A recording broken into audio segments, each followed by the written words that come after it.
Let's start the tutorial. Go to Cytron tutorial page.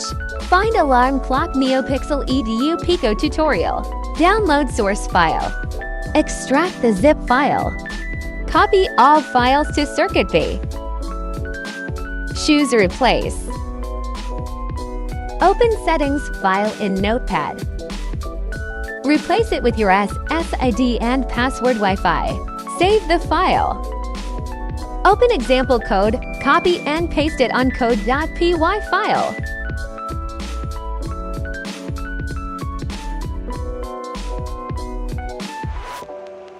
On line 40 until 42, you can adjust the alarm hour and minute.